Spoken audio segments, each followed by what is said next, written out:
자, 여러분들과 함께 갈라디아서 6장 11절부터 18절까지 살펴보려고 합니다. 오늘 드디어 이 갈라디아서 마지막 단락까지 오게 되었는데, 또 지금까지 이 갈라디아를 살펴보게 하신 하나님께 참 감사를 드리고요.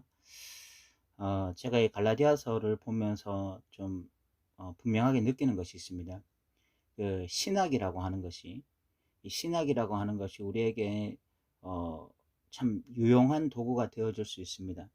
그러니까 성경을 바라보는, 제대로 바라볼 수 있게 만들어주는 그런 어떤 귀한 도구로서의 역할을 감당할 수가 있고, 그래서 우리가 바른 신학 안에서 성경을 보게 되어질 때에 성경이 굉장히 풍성해질 수 있는 그런 은혜들이 있죠.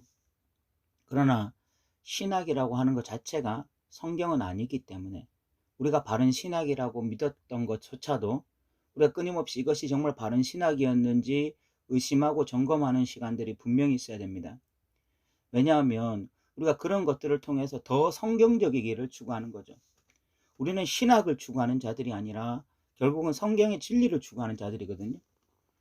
그 성경의 진리를 추구한다고 하는 것은 내가 가지고 있는 신학을 고수하는 것이 성경의 진리를 추구하는 것이 아니라, 내가 그렇게 믿은 신학이라 할지라도 그 신학이 정말 성경적이었는지를 끊임없이 고민하고, 그리고 또 조사해보고 연구해보고, 이런 것들이 필요한 것입니다.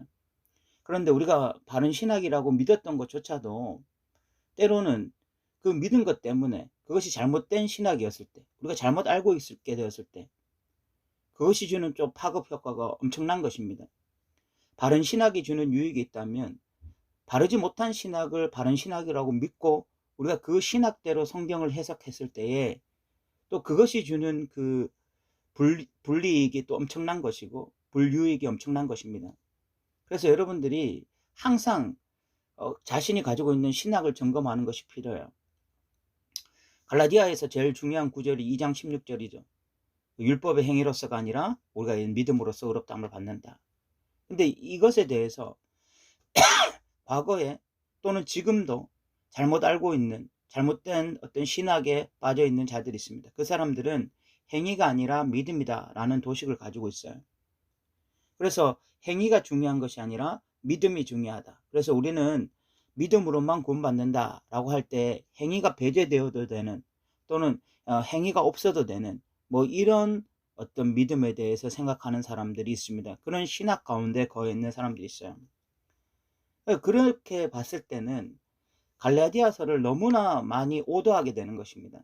갈라디아서에 대해서 너무나 많이 오해하게 되어집니다. 오늘 이 11절부터 16절까지, 18절까지의 단락 안에도 사도 바울은 분명히 하나님의 말씀을 지키는 이것에 대해서 강조하고 있거든요. 행위를 강조하고 있습니다.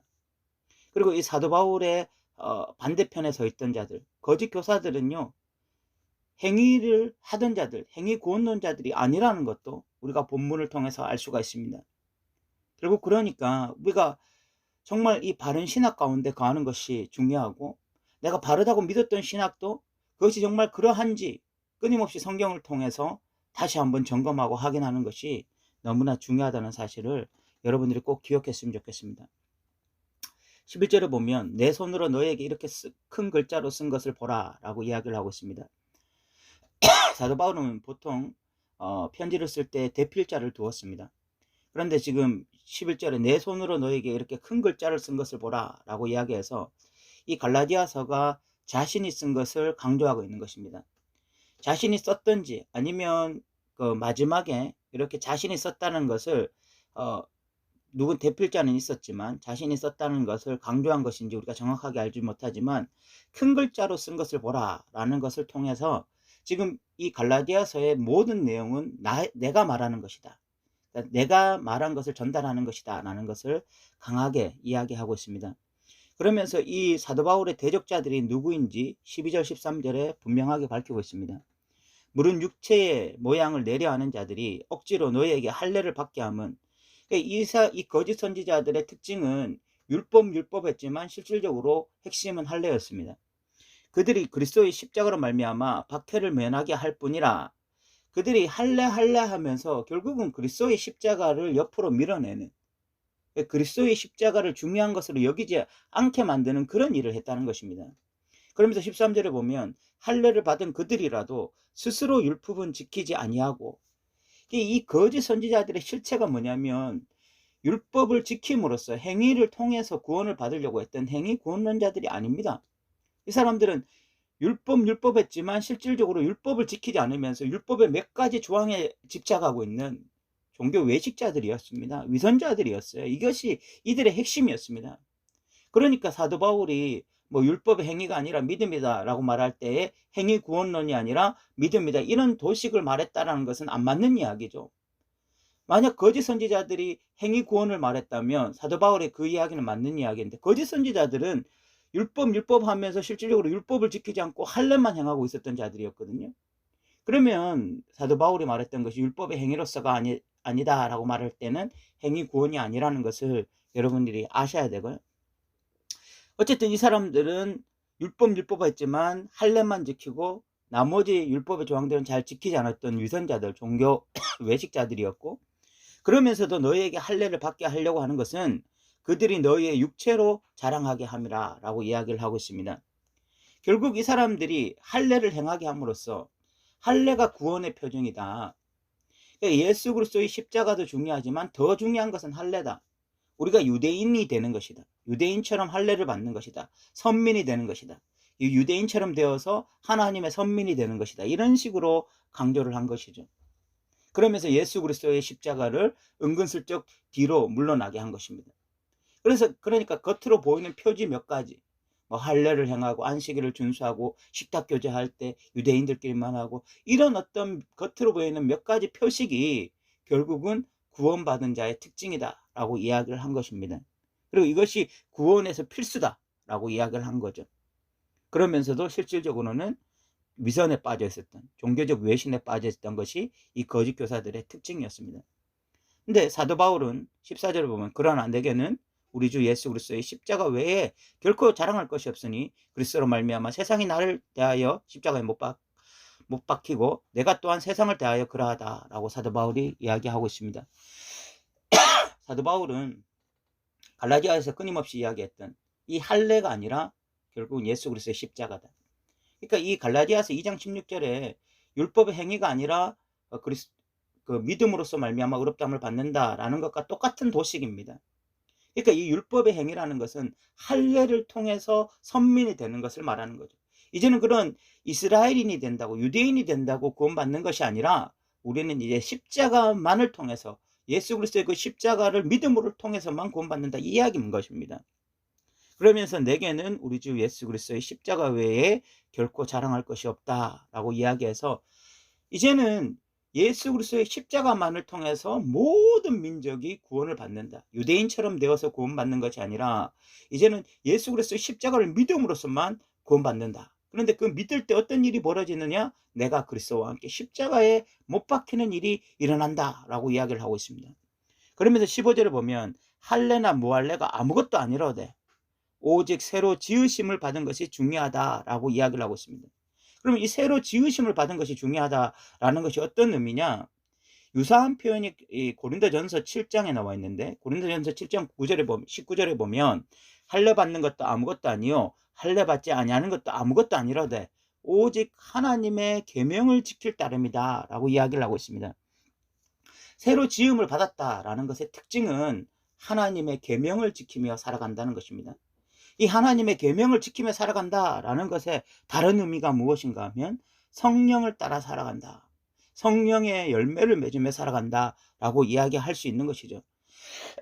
그러니까 행위가 아니라 믿음이다라고 하는 사람들에게 이 말씀은 해석이 안 되는 것입니다. 할례도 중요한 것이 아니고 할례 받지 않는 것도 중요한 것이 아니라 오직 하나님의 계명을 따르는 것이 중요하다, 이 이야기를 지금 사도 바울이 하고 있거든요. 그러니까 행위가 아니라 믿음이다, 이 도식은 안 맞는 거죠. 결국은 우리가 예수님 안에 있다, 지금 예수를 믿게 되었다라는 것이 무슨 의미입니까? 예수와 함께 십자가에 못 박히는 것이고, 예수와 함께 십자가에 못 박힐 때 이제 하나님의 계명을 따라 살아가는 것, 이것이 진짜 하나님의 백성, 이 새롭게 지으심을 받은 자들의 특징인데, 그 계명을 따라 살아간다고 하는 것은 성령의 열매를 맺으며 살아가는 것, 육체의 일은 분명하죠. 육체의 일은 음행과 더러운 것과 호색과 우상숭배와 주술과 뭐 이런 모든 것들, 이런 모든 것들을 하는 자들은 하나님의 나라를 유업으로 받지 못할 것이다 라고 분명하게 선포하고 있습니다. 그러니까 믿음의 삶이라고 하는 것은요, 육체의 일에서 벗어난 것을 의미하는 것입니다. 육체의 우리의 삶의 어떤 주가 되지 않는 것을 의미하는 것입니다. 우리도 때때로 육체의 일을 행할 수가 있습니다.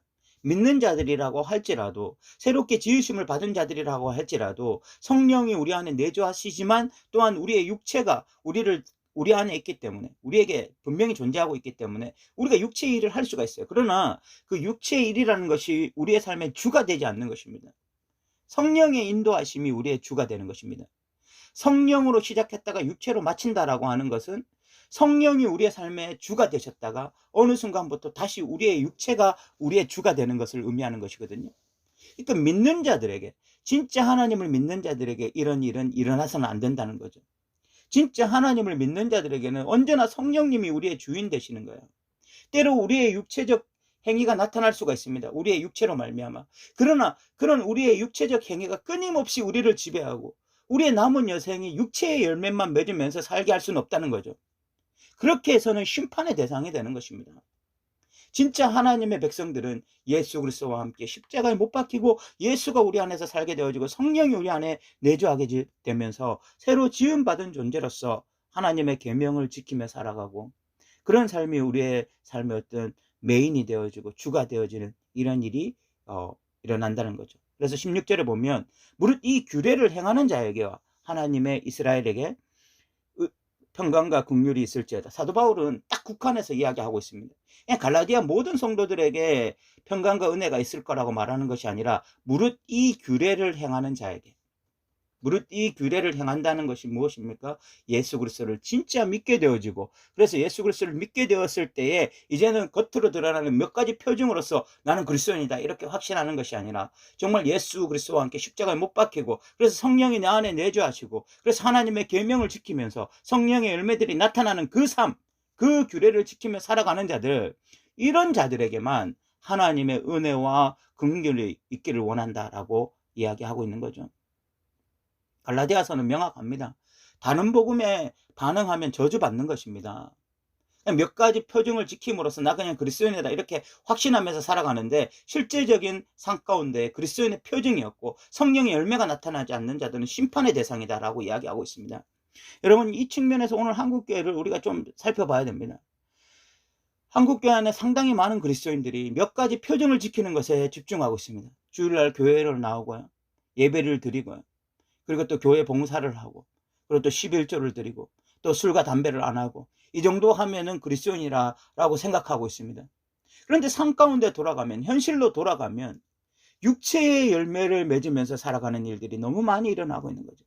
이런 몇 가지 표징을 지킴으로써 나는 그리스도인이다 라고 확신하고 있는데, 실질적으로 삶 가운데 가면, 현실로 가면 예수 안 믿는 자들과 동일한 삶의 모양을 가지고 동일한 열매를 맺으면서 살아가고 있는 것입니다. 그러면서도 나 예수 믿기 때문에 난 구원받는다라고 확신하고 있는데, 갈라디아서에 의하면 그 사람들은 성령으로 시작했다가 지금 육체로 마치고 있는 자들이에요. 그런 자들에게는 구원이 존재하지 않는 것입니다. 결국은 하나님의 백성들은 성령으로 시작했다가 성령으로 마치는 자들입니다. 성령의 인도하심을 통해서 시작했는 자들이 끊임없이 하나님의 계명을 지켜가고, 그 계명을 지켜가는 가운데 성령의 열매를 맺게 되면서, 그러면서 성령의 인도를 받다가 주님 오실 때까지 그렇게 살다가 주님 만나는 자들이 하나님의 백성인 것입니다. 사도 바울은 17절에 이후로는 누구든지 나를 괴롭게 하지 말라, 내가 내 몸에 예수의 흔적을 지니고 있다. 누구든지 나를 괴롭게 하지 말라라는 말은 좀 제발 정신 좀 차려라, 이런 문제로 나를 더 이상 고통스럽게 하지 말라라고 이야기를 하고 있는 것입니다. 갈라디아 교회가 사도 바울을 좀 다른 복음에 빠짐으로써 사도 바울을 너무 괴롭게 하고 있는 것입니다. 성도가 성도답지 못하고 교회가 교회답지 못함으로써 사역자를 너무 고통스럽게 하고 있는 거예요. 사도 바울이 이렇게 괴로우면 예수님과 하나님은 얼마나 더 괴롭겠습니까? 갈라디아 교회를 보면서 얼마나 더 괴롭겠어요. 저렇게 엉뚱한 것에 사로잡혀서 분명히 복음을 알았던 자들이고 분명히 예수를 알았던 자들이고 성령으로 시작했던 자들이 저렇게 다시 엉뚱한 복음에 빠져서 육체의 열매를 맺고 있을 때 하나님과 예수님이 얼마나 괴롭겠습니까? 하나님과 예수님은 오늘날 한국 교회를 향해서도 그렇게 말하지 않겠습니까? 말씀하시지 않겠어요? 좀 이유로 나를 좀 괴롭게 하지 말라. 다른 복음에 좀 빠져 있지 말라. 진짜 복음에 반응하며 살아가라. 라고 말씀하지 않겠습니까? 그러면서 18절에 보면 형제들아 우리 주 예수 그리스도의 은혜가 너희 심령에 있을지어다. 마지막 마무리 인사로 갈라디아서가 마치고 있습니다. 갈라디아서는 유일하게 감사 인사가 없습니다. 감사 인사를 할 수가 없죠. 지금 교회가 다른 복음에 빠져 있는데 어떻게 감사 인사를 할 수 있겠습니까? 성령으로 시작했다가 육체로 마치고 있는데 어떻게 감사 인사를 할 수가 있겠습니까? 뭐 몇 가지 표면적인 몇 가지를 지키면서 그리스도인 다운 모습이 전혀 나타나지 않고 있는데 어떻게 감사할 수 있겠습니까? 오늘날 우리의 신앙을 돌아보면서 정말 우리도 성령으로 시작했다가 육체로 마치지는 않는지, 다른 복음에 반응하고 있지는 않는지, 정말 내 안에 예수가 살아계신지, 정말 성령님이 나를 인도하고 계신지, 이런 것들을 살피면서 정말 내 안에 내가 죽고 예수가 살아나는, 그래서 성령의 열매를 맺으며 살아가는 저와 여러분 되시기 바랍니다. 들어주셔서 감사합니다.